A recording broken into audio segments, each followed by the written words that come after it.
Joining us now is two men. One man, college football national champion and Super Bowl champion and greatest chin in all of sports media. Whoa. And the other man, a man who is the NFL's MVP this season.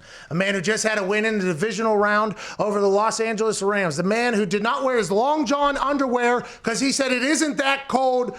And as soon as we saw it, we all upped our bets mightily on the Green Bay Packers. Ladies and gentlemen, Green Bay Packers quarterback, all-pro, humanitarian quarterback, Aaron Rodgers. Yeah! Say when, dude. AJ, you're back, man. Yeah, I'm here. You were on early last week because you had a big game, but yeah, good job. I heard you and Pat had a good little chat. It wasn't bad. It wasn't a bad conversation. Yeah. I heard you take a couple shots at me. But... Oh, AJ did. Yeah, last week after the conversation, he did take a couple shots. I was going to send the message, but I didn't want to drive a wedge between the friendship because, honestly, it's a beautiful thing. Aaron, game was on Saturday. Get a big win. Did you celebrate? How did we celebrate? Did you just go squat? Is that what you did immediately after that big win? Yeah, I went down to the gym. Power lift, obviously. Yeah, of course. Yes, and, made sure I got a couple sets in, just standard procedure. I had to do it. No, I definitely had a couple fingers, scotch. Oh, yeah, you were doing those full fucking glasses. I actually treated myself to a cigar as well. Oh, an AJ Hawk? Probably the same type of cigar that AJ's puffing on right now. Hey, you should have been celebrating that performance. You were unbelievable out there. There's a couple internet viral moments that happened that I would like to talk to you about. Before Allen Lazard's touchdown, okay, zoomed in on your face, very tight on your face. I saw the video. You literally look at the defense and you go, Allen, and then you just pointed to the end zone, okay? And then seconds later, ball snapped, throw ball, Allen Lazard to the end zone. What did you see, and were you surprised that the Rams didn't hear you actually go, hey, Allen, and then just point at the end zone and nobody do anything? Or how did that can you walk us through that entire process? Because it was very fascinating.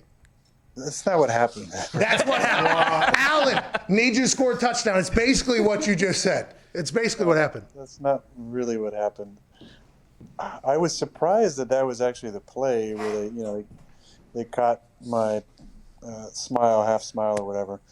I'm not exactly sure what that was from, but I do know that I was reminding Allen that he was bluffing off of the safety before he ran his route. So the whole route is looking like the run. That's what we do so well. We match up the run with the pass. So he was running in there looking like he was blocking the safety. The corner slept off slightly. He took his eyes in the backfield, and by that time, Allen was running by him, and he made a great catch to kind of put that thing away. But I wasn't calling my shot or anything. Yeah, Allen, we're running go route. Yeah, it wasn't a go route either. See, you're wrong. Well, see, that's why I'm me, and that's why you are. That's why you are you. You know what I mean? Those are two very different things. I think you know, but you don't know, and you never will. I would assume that is very accurate. That's a famous Jim Moore quote. If you ever get bored on any day of the week, which, Pat, I'm sure you have a son of stimuli, which is the plural of stimulus.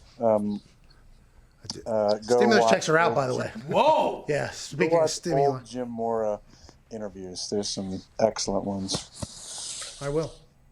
Yeah, Jim Moore, well, he's got a couple famous ones, but going back to the game, I'm curious, how much information can you gather on the first possession that you get? The scripted plays, and what the hell does that mean? You know what that means, Pat. They're scripted. For the people.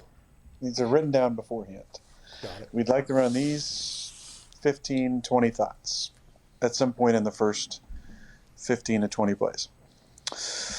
But there's a lot to be gathered. I think coming in, we were interested to see how much of their 5 down front they were going to play. What Coach Staley does so well is mixes up the fronts in order to get singles for Aaron Donald, who's one of the best players that I've ever seen, any position during my time. And the beauty in his scheme is that he forces you, based on the alignments of the other 4 guys in the front, to not be able to slide 2 for 1 most of the time. So I was interested to see where they would put Donald. Would they put him sometimes over the tackle, or would they put him on the backside of to the reduction side, away from the shade, which forces you to slide to the shade side. In a basic underfront in a 3-down scheme, you have a stand-up guy, you have a 5 technique, you have a shade, and then you have a 3 technique, and you have a backside end. What they do mixing Donald around allows them to get single blocks for him so many times. And at the same time, with their pressure scheme, they can create free runners so often. So that was kind of what we were worried about going in the game a lot. They did a good job at that, but we held up pretty good. I thought Elton and Lucas, our guards, blocked really, really well. I thought Billy and Rick had great games for us. Corey was very solid in the middle as usual. But there wasn't a lot of pressure. I barely got touched the entire game. We had a plan to get the ball out quickly when we could, but when I had to hold it, those guys held up and did a great job. I got it in the notes section here. Funny you say that. There was in the notes, dude. You remember? Out of the end zone, 1st and 17, okay? You hit Lazard. How did you see him, and why were you so relaxed? You were standing in the middle of what seemed to be a fucking fire, and you were just hanging out, and then you hit this strike to Lazard for a first down. Did you just felt comfortable? There's never, is that a sense of feel? Like, is there, like you said, you had the thought to get the ball out early, but then obviously there's a couple plays where there was one where you skirted out of the pocket, and you looked, by the way, like Tyreek Hill in a couple of situations. Yeah. I mean, we'll get to the pump fake, obviously, but you're just so chill in there and relaxed. Is that just the comfort and the confidence you have in the offensive line, or are you letting a play develop? Like, how do you know the fine balance of when you got to get the hell out of there? Well, it's a lot of that, Pat. I think I would add in some residual jade based on the throw a few plays before that I missed Marquez on. That would have kind of blown the game open. When you kind of tie all those things together and you understand what the protection was on the play, I felt good that I was going to have time in the pocket. We were running kind of a staple action play with a deep cross route by Devontae Allen running backside in, and Marquez running a post to the front side with Billy, or Bobby was chipping and running to the flat. So I knew I was going to have a little bit of time, probably 5 and 2 hitches timing. Oh, my God. They did a good job on their coverage. They played actually 2 to the field. So it made it hard on Devontae's angle. He didn't know if he should try and take it over the safety, who was kind of hanging on the backside, or cross face. If I had known he was 100% going to cross face, I probably would have thrown on the first hitch, but I was a little confused. I thought he might actually try and go over the top and get his shoulders turned. When he didn't, I realized I had to move slightly in the pocket. I just had a feeling with an in route, unless the guys drape all over him, it's a route you can kind of always throw. You just mix up the trajectory of the ball, whether you got to kind of zoom it between a window, throw over a guy, or really throw kind of like a lollipop, like a real level 2 ball, kind of over, kind of like a rolling dagger route. Of course. So I felt good. I felt good I was going to have Allen based on the pre-snap the entire time. I just kind of had to get to a spot to throw it cleanly. Hey, you mentioned being in the pocket, and Pat talks about how you look so relaxed and comfortable. I'm sure you're aware of this. Are you fucking kidding me with what you just did there, though? I mean, that was... Rain Man. You're Rain Man. You know that. Like, you love it. You thrive in that role. That's unbelievable. Don't you? Sorry, Pat's distracting. What was the question? Well, that's all happened. Everything that just happened there is happening in what? 5 steps and 2 hitches. I mean, like it's unbelievable how you, and is that why, now granted, they caught you laughing at one point. It wasn't before that touchdown. It was a different time. My favorite time was at I think it was the end of the first quarter maybe, and you were doing a hard count, and the close-up had you doing a hard count, and then you just started laughing, legitimately laughing. Was there somebody on the other side Aaron, we're not falling for your bullshit? Is that why you started dying laughing during that? That's a almost word for word what he said, actually. Who was it? It was 41, their inside backer. 43, Johnson said before the snap, no snap, he was yelling out. And so I was like, why even go through with the gyrations of this snap count? But I still went through with it. They didn't jump, and 41 started yeah, that's right. You can't get us. You can't get us. I was just, I don't know, just his animation just kind of got me. I was laughing. I love it. It wasn't even like shit talking. It was just kind of, matter of fact stuff. And I was like, yeah, it's good, man. I don't know.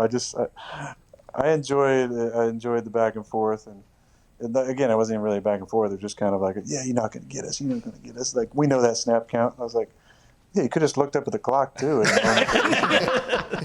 10 on the play clock and 15, or 10 on the game clock, 15 on the play clock. You may or may not snap it.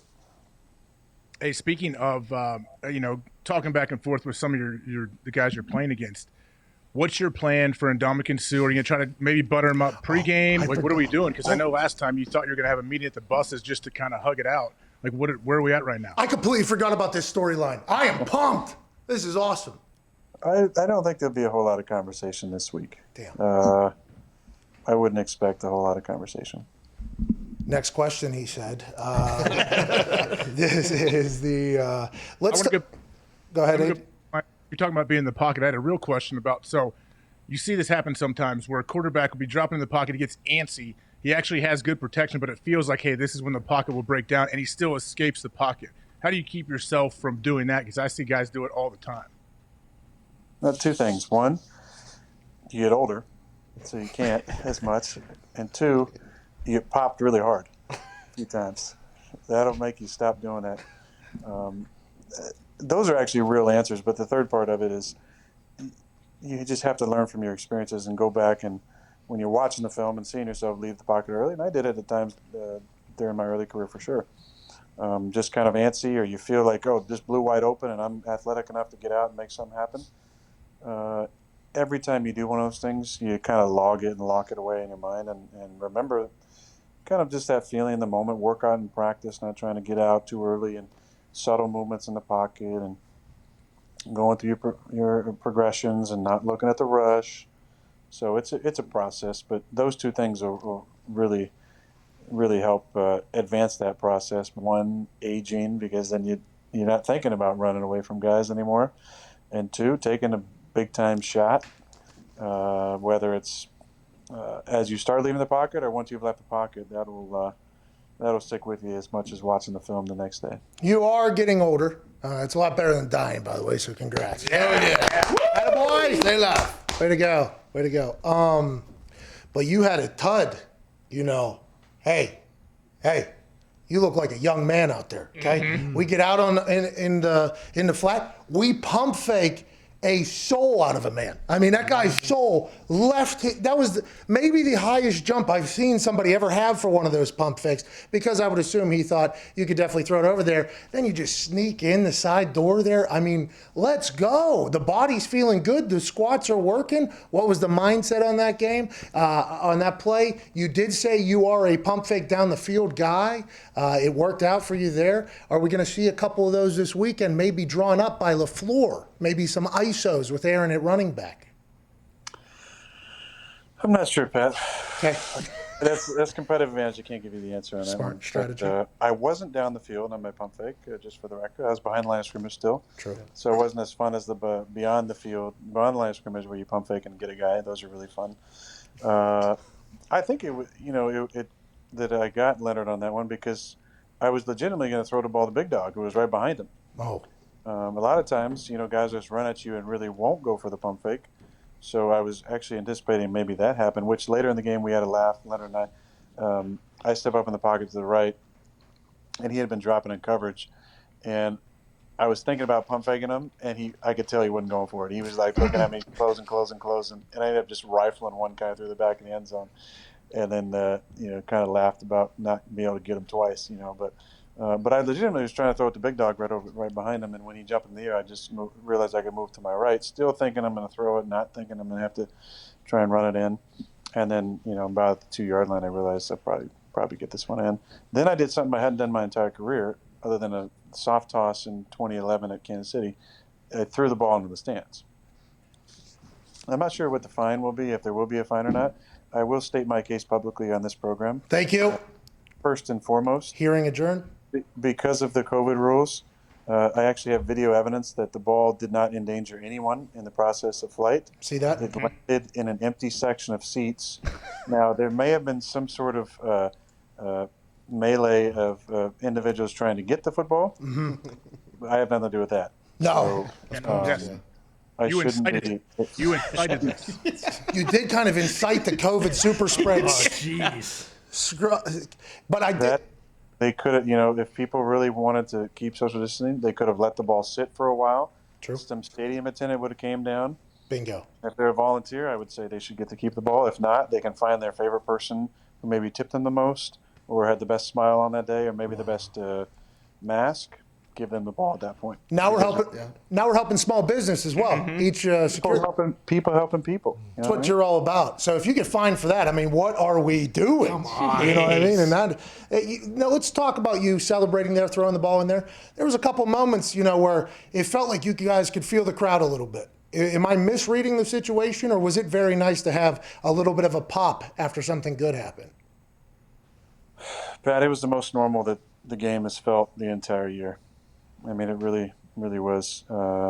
We've had 8 home games before that, and it's been strange. And we've had, 500-ish people at a few of the games, which has been okay. But this was the closest it's felt to more normal. I know it's obviously not the same as 80,000 people, but it felt way more normal, being able to run the tunnel and hear the crowd and those people were banging the hell out of those signs, and it was making pretty good noise. It sounded it. Yeah, it sounded. Yeah, they were pounding the heck out of those things. So good on the game day staff for handing out those big old signs, and it was great to see and hear so many people. As the cool moments before the game, with just 9,000 or however many fans we had. Normally a big game like that, you feel the energy and the emotion. You don't hear the individual like cat calls and yell outs. Aaron! There was so many of them. I mean, people pregame I was throwing just screaming at me. And you can't act like you don't hear them because you can hear them clear as a bell. But it's like, dude, I got you, okay? Hey, I got a little warming up to do. Okay, this is a warm-up time, trying to win a game. Appreciate you coming. Do you have anything to say other than my name? Like, come on, say something witty. Let's have some dialogue here. Yeah, come on. Are you more comfortable on a football field than you've ever been before? Because we've just talked about a few different smiling in the face of the team that you're playing moments, right? While you're playing in a divisional round game, which is a monster game, obviously, for the team. You are just having the time of your life, it looks like, out there. Is it always like this and we haven't noticed, or is right now just a whole different time? I think partly that people forget, when you maybe don't play as well. I mean, obviously, comparatively, the last couple of years haven't been numbers-wise as well as obviously this year. So people maybe forget some of the things that I've done over the years and how I am on the field.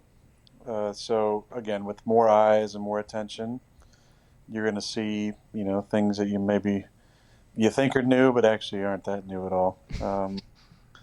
And the other part is I'm genuinely having a blast. You guys know it. People that watch this show know it.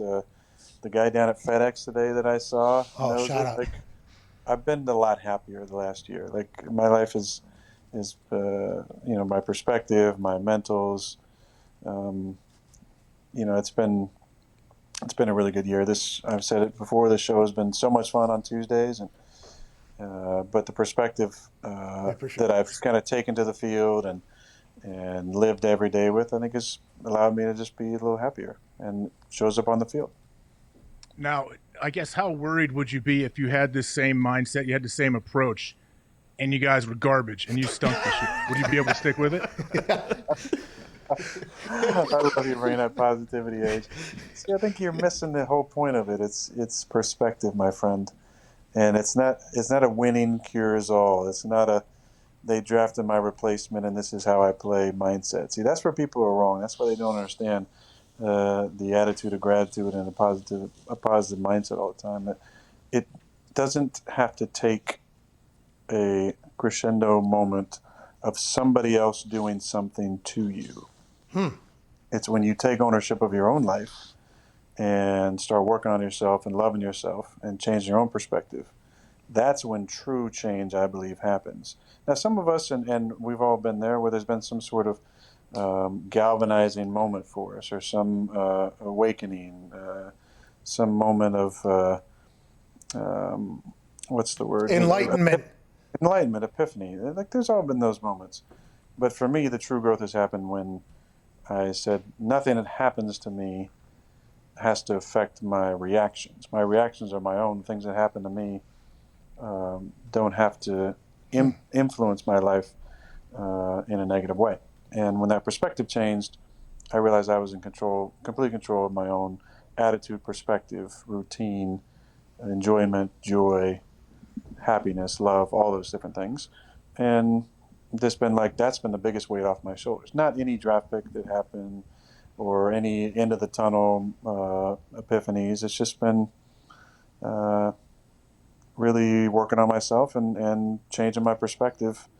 And I think it's really helped me out this year, not just on the field, but with my leadership and my approach and my perspective. I mean, I'm getting called on to like give speeches after games now. It's for years. Did you give a speech after this game?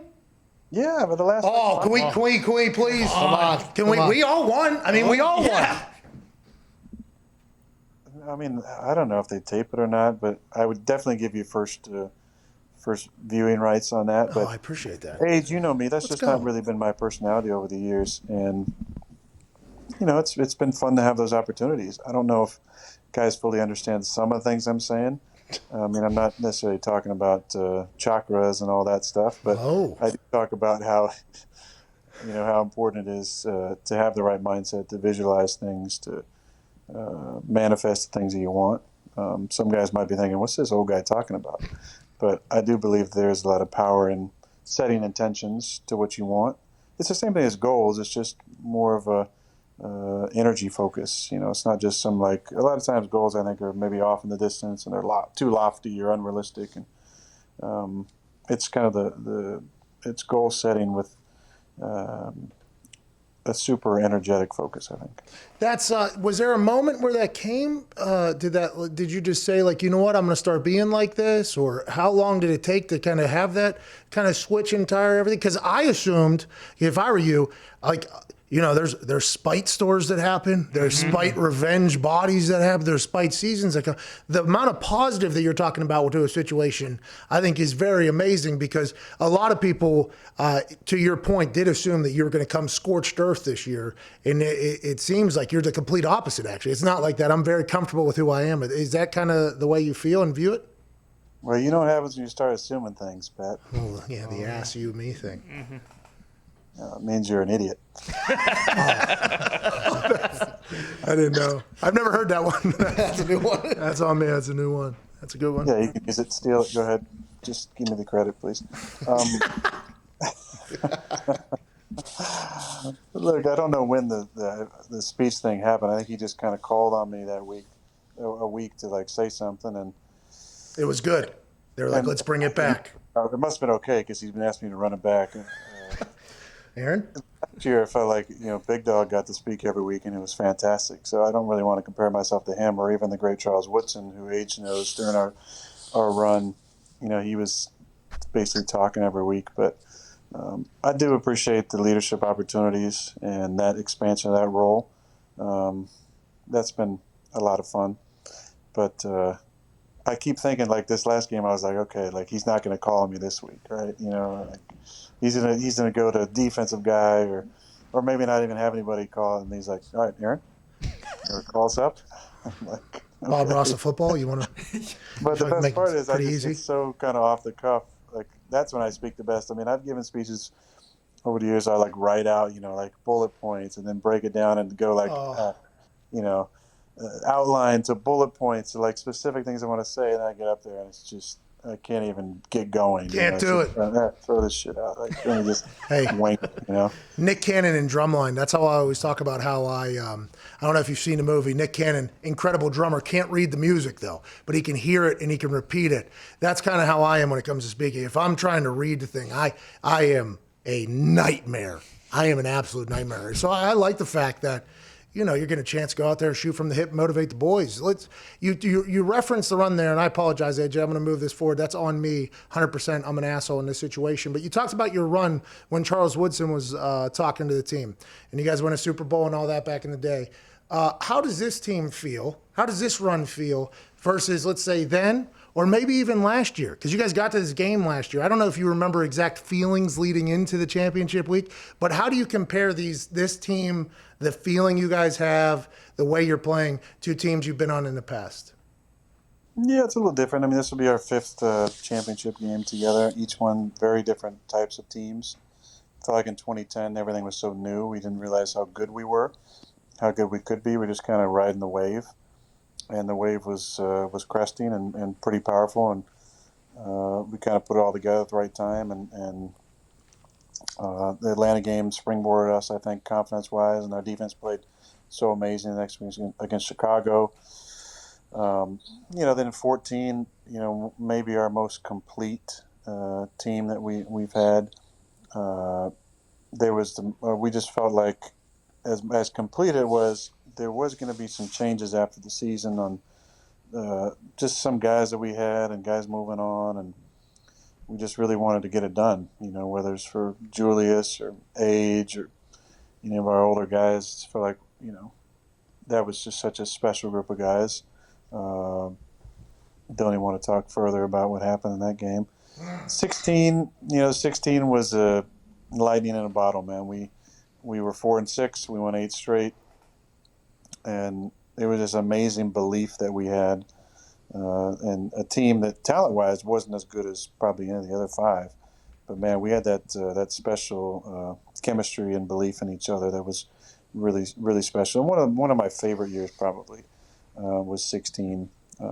Just the way that we stuck together and believed in each other and did things that nobody thought we could do, and made it all the way to the NFC Championship. Ran into a buzzsaw in Atlanta.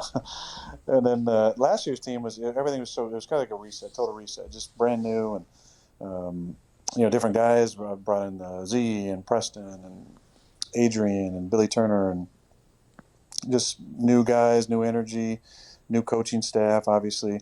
We really enjoyed each other and had a good season. We weren't clicking anywhere near where we obviously clicking at this point in the season compared to this year. Our offense is much better. It's not just the way I've played. Everybody's more comfortable. Matt's more comfortable. We're playing complementary football, which we just weren't last year. When our defense was so great early on, we were terrible. When we finally started figuring things out later in the season, our defense wasn't playing as well as it did earlier in the season. So this year, I feel like we're both kind of gelling at the right time, and the confidence is high, and we finally got a game at Lambeau in one of these. We're expecting snow on Sunday, and things are lining up for us to do what we set out doing back in April when we started having Zoom meetings.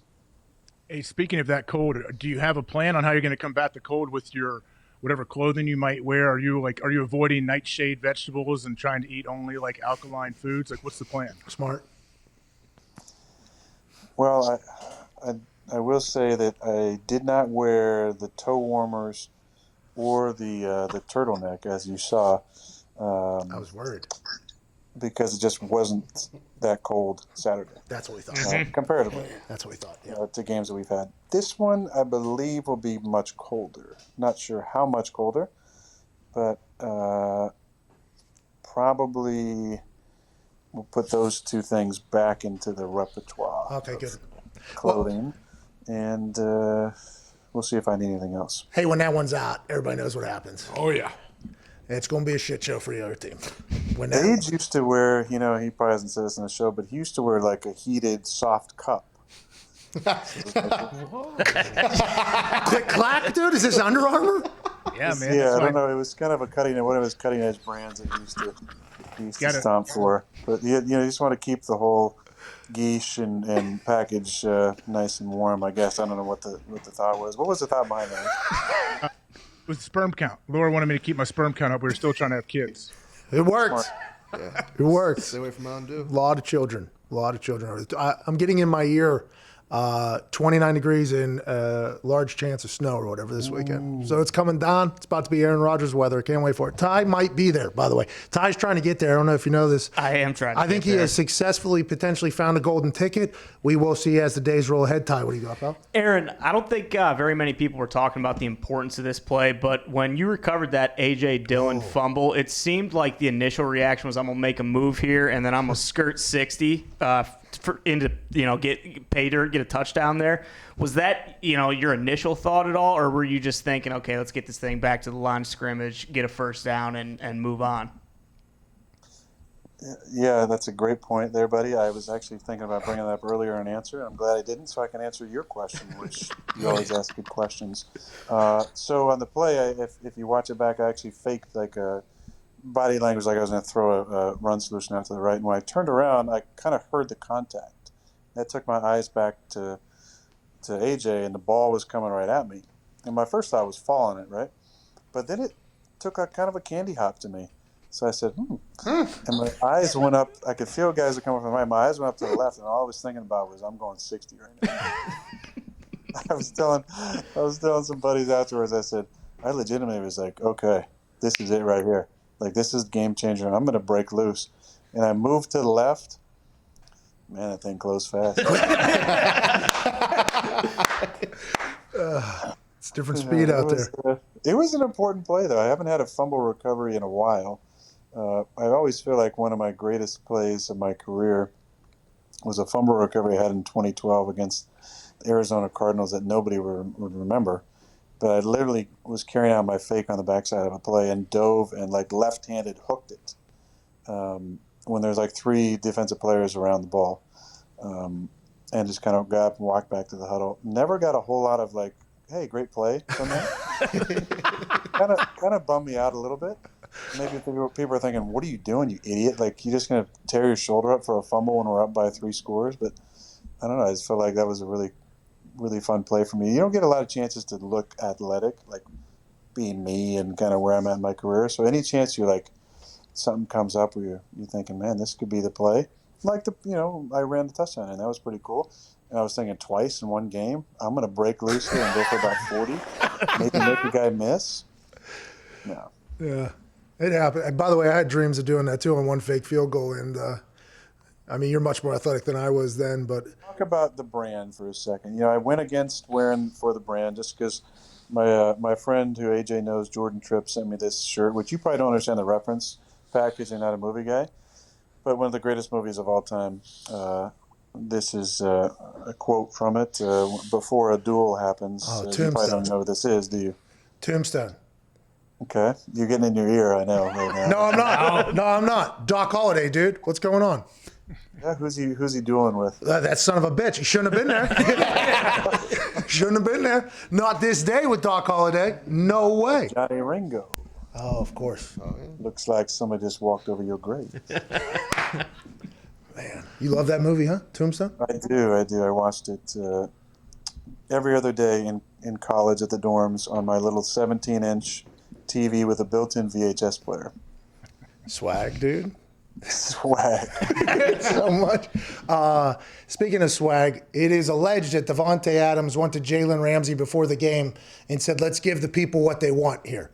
Come guard me, this whole thing. On Davante's touchdown, whenever that play was designed, Alan Lazard said yesterday that Davante's feet should be registered weapons because nobody can. Whenever that play was designed, you knew he was going to be wide open. There's nobody that can cover him there? I knew based on the look because it was a double motion for him. So as he came over in motion and Ramsey went with him, they balanced up a little bit on the backside. So pre-snap, they both, Ramsey and I can't remember who was over Allen, were outside, like kind of hard outside leverage, and the safety was outside. When Davante came in motion, the corner on Allen balanced up a little bit, so it wasn't so far outside, and the safety balanced up as well. So I just had a feeling that when he came in motion, that one of those guys wasn't going to be able to easily like jump off of Allen and get in the throw-in lane. And that's why if you see it, I literally caught it and threw it as quick as I could. Yeah. To get it out there to him. One, because we had pressure, but the other, because I just knew I had to get it on him right away. But that was a great play design for sure. You threw the shit out of it. I mean, you threw the shit out of that ball. Yeah. Good for you, dude. Let's talk about real quickly, because before I was getting into my Tombstone shirt, I was talking about the For the Brand shirt that I love wearing. But I appreciate how do you feel about J.K. Scott choosing to toss the ball to Mason Crosby? Well, he wanted to do a double speed I option. believe I missed it. You didn't see it happen live? You had to watch a replay afterwards? Yeah, I missed it. I haven't seen a replay yet. No, I have not seen the play. And by the way, Mason just took that and just took one. I'll go ahead and just get slaughtered here. JK wanted that ball back though. I don't know if you saw that. JK wanted to run a little give and go in the backfield, which I can respect. You know what I mean? Get it out of there. See, you saw that. I heard that because I said I was talking to Mace yesterday about how he was doing, and he's doing. I said, "What did the JK say? What made him do that?" He said, "JK told me, I tossed it to you so you could toss it right back to me." He wanted to run a give and go. Shake and bake. Shake and bake. You guys, sometimes you guys marvel at, what I'm thinking about in the moment. Let's give JK some props. With a really bad snap, all he was thinking about is, if I toss this to Mace, maybe he'll toss it back to me, and then I'll be the hero. I mean, that's some football IQ right there. I mean, that's some mentals right there in the moment. I give him a lot of credit. At first I was kind of upset that he did that because, why are you tossing the ball to our franchise kicker? But now I'm like, I don't blame you. I don't blame you. Hey, Mason. You saw an opportunity. Mace wasn't ready for it. Hey, go ahead and take it, Mace. That's on you, pal. What about him manifesting that play, though, and it not coming to fruition? What's that all about? Thought he was going to run a give and go and score that thing. I hate that. Thank you so much for your time, by the way. You're always so awesome. And Mason Crosby, obviously, legend. Hope you're feeling okay, by the way. Whenever you said that, I didn't even think about because his shoulder, it was a real thing. Jacked up. Oh, my God. Hey, T's and P's, Mason, we love you over here. Going into this weekend, you're playing directly against Tom Brady. He'll be lined up at safety, as will you. How do you feel about your matchup against Tom Brady in the NFC Championship game? Last time I played any type of defense, I was a junior, and we got the scrimmage against the JV team. So the sophomores against the juniors, basically. And, man, I felt really good about myself. Yeah. Man, I was lighting these boys up, playing middle backer. Felt like AJ playing 8-man football in Centerville. Lighting dudes up all over the place. Shout out to the Elks. But, yeah, you bring up an interesting point. I haven't played a guy that old at safety in a while. And so it's going to be weird looking out there and seeing him, try and read my eyes. That'll be one of the games within the game for sure. Yeah, actually, when you say reading your eyes, has any quarterback ever tried to wear a dark tinted visor so safeties and linebackers can't get a jump on them? Smart. I don't think that's legal. I really don't. If you have an eye condition, if you can bring a doctor's note with an eye condition, then we can do that and step up. You might throw 100 touchdowns a year. Oh, imagine if they couldn't see his eyes. Well, ask Ty, because Ty's got glaucoma, I believe. That's why he uses some of those products. I do have glaucoma, yeah. Yeah, he uses a lot of those products. What, CBD? Yeah, a lot of CBD. We heard another show talking about CBD, a show that I like a lot. Pardon my take. They said you can't smoke a bong once you get older with Chris Long, because unless you want to be high for a few days. I'm like, our show does that 5-6 times a day, right before shows start. Maybe that's our problem. Could be. Mostly Ty. Well, okay. It's mostly Ty. It's for my knees. Didn't Foles have the dark visor on this year? And when he came into the game, he took it off because he couldn't see. He wasn't allowed to have it. Yeah. Do you hate the conversation? I mean, if you're a storyteller in the pundit world, Tom Brady, Aaron Rodgers facing off in the NFC Championship. There's just so many storylines. You guys played in Week 6. You know what I mean? Both GOATs. Both are going to be Hall of Famers. Obviously, Green Bay Packers team's dominant. The Buccaneers team was built this offseason. A lot of ring chasers potentially following Tom Brady down to Tampa after his exit from New England and Bill Belichick. The storyline is almost perfect for the weekend. Has the Week 6 game... does that matter at all in this particular weekend? And does all the buzz, is it cool to be a part of the buzz of the conversation? Yeah, I think the Week 6 game matters just about as much as when the Saints went to Tampa and beat them 38-3. Got it. It obviously didn't affect them last week at all. Didn't matter at all. Nope. We lost by 20 at their place. They lost by 35 at home. They just beat the Saints by 10.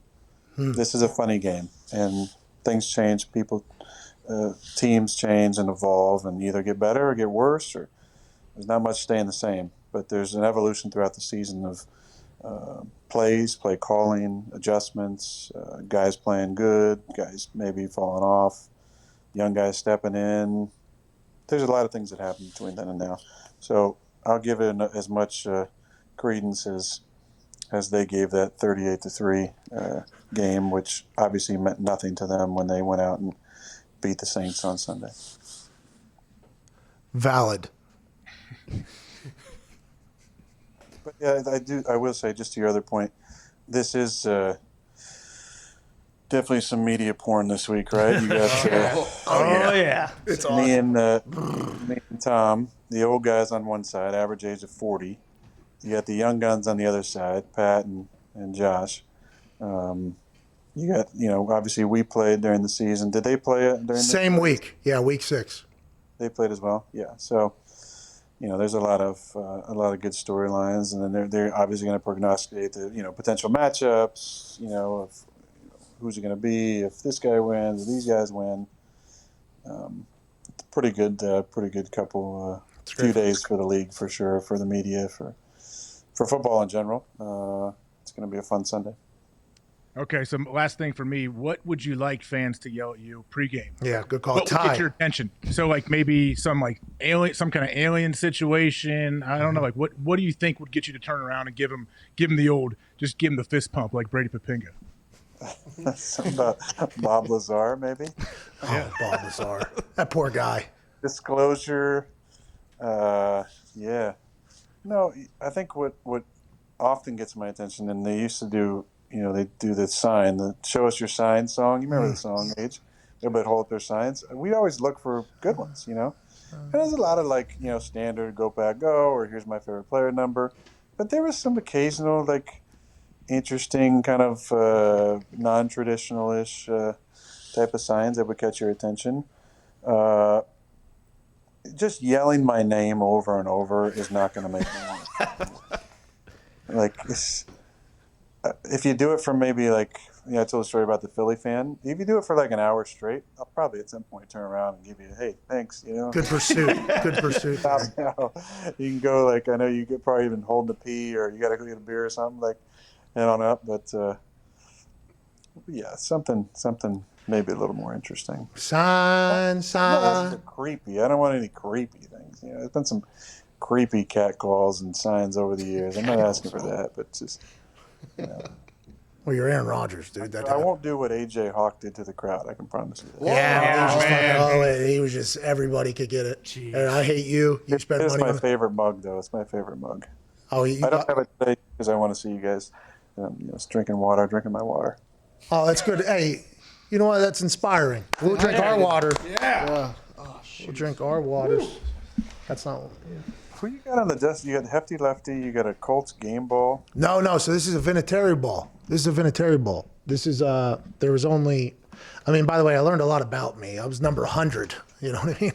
I was number 100 of the balls that were given out.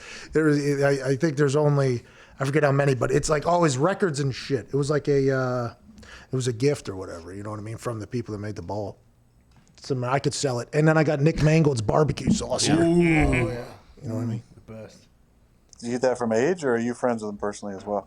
It was his birthday the other day. We're not personal friends, but we have great conversations on a regular basis. You know what I mean? Nice. Yeah. Hey, good luck this weekend, dude. Thanks, buddy. No problem, man. It should be a good game, huh? I think it should be. You're a little jealous about me and Portnoy becoming good friends? Do you feel threatened at all? Or? No. I see you two as a good team. You know what I mean? You're already doing great stuff. And Portnoy's, we've got a chance to hang out with him. Incredibly hilarious human and good. Obviously, with everything that's going on with Barcelona, kind of saw that coming. There's some others I think that you're friends with that I don't necessarily have a lot of respect for, but I mean, it's definitely not Portnoy. Okay. I'll wait in person to hear about these others. I don't want you to blast me on the radio. Yeah, no, I would never. On the internet machine. Hey, we appreciate you so much this season doing this, man. We really do. Let's continue the run. We appreciate your time. Good luck with your squats. Good luck with your week of work. Can't wait to watch on Sunday in the snow at Lambeau with Ty Schmidt in the crowd. Ladies and gentlemen, the 2020 NFL MVP, Aaron Rodgers. Thank you.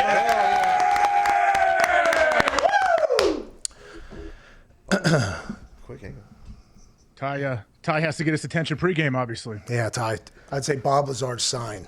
I'll workshop something. I think you might be Dress up as an alien. Aaron, it's Ty. Ty. I think you'll see. I believe your ticket's probably going to be pretty good, if I had to guess. See, I don't know what to expect. We got to get to a break right now. We'll be back on the other side. Full reaction to the conversation we just had. And to be honest, we don't have a lot of time, so probably show stinks the rest of the way. We'll see you then. This is Pat McAfee Show.